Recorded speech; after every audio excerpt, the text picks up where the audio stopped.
In all my years since 1984 of working with natural and man-made disasters, I haven't seen anything like Harvey before.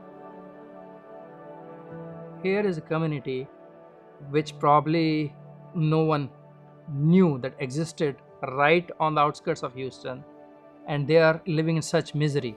Having said that, that is the reality of life here in this community.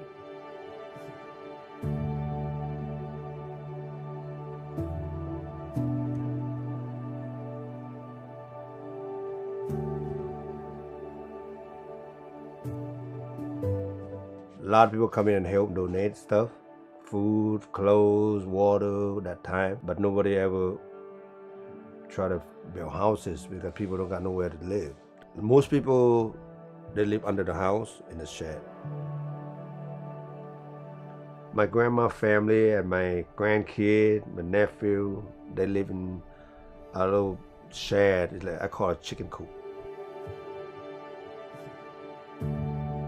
Not only the houses, but the greenhouses were impacted too. Almost 50% of the folks, they survive on farming for their livelihood. When I started working here in the community last year, I met a lot of well-meaning folks, and that's how I first ran into FAN.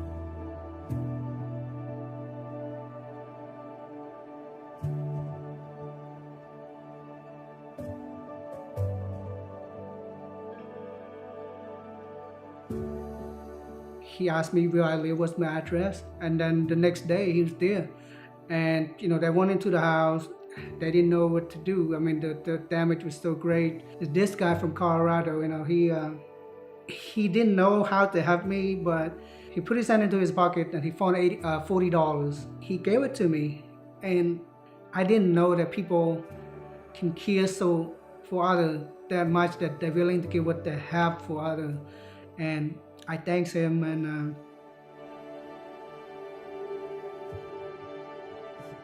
a couple of months down the line, I came across Johnny.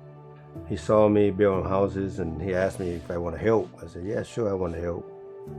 He is our project manager for the various projects which go in the community, and he has been kind enough to give us this particular space, which is his warehouse.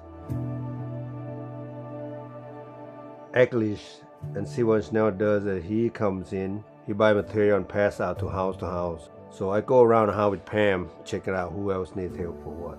I run everywhere to get information, get with people, asking them what they need, write down the information and provide to Achilles or Johnny. So we have one more family in the community on Summer Lane, where we have a 76-year-old gentleman and 73-year-old wife. So the two of them were living in their own rickety house, and Harvey took that down. The water gone. Water I gone, then I come back. My house I flood all. Then I come stay in the tent here. We go to how and how, daytime, nighttime, we just checking up on people, all elderly. Pon come help me the night time. I wear a lot of coat, jacket, no help. He bring the heat for me.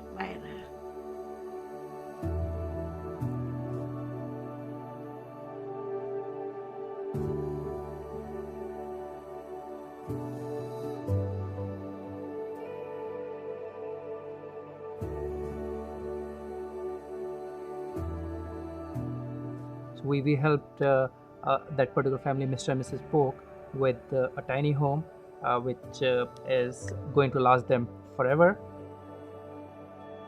And all this is done, by the way, by the volunteers. My primary role is to make sure that they have all the tools, all the supplies, all the material to finish that work.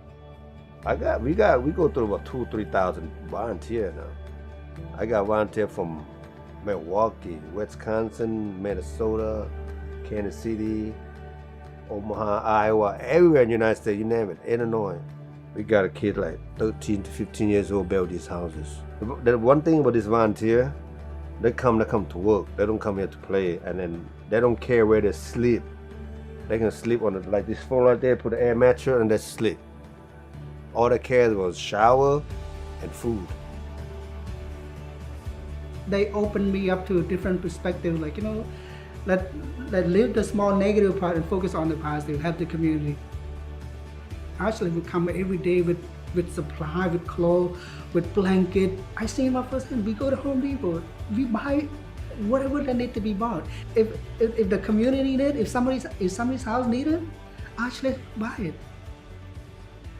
Really, to be honest with you, Sewa International been doing a lot of work here. Sewa's focus has always been on empowerment. So we don't believe in just simple charity that, come here, do something and go. Ever since we set foot here in this community on 5th of September, we have stayed put. And we made sure that whatever are the needs of the community, they get addressed, but at the same time, the community themselves start participating in some of these activities. Really, when Harvey had it changed my life a little bit. So because I always thinking about making money to retire early, and now after I see this thing on, I don't think about that no more. I just think about helping people. In this world, we don't live alone. We live with the community, with a lot of people. We gotta look out for each other.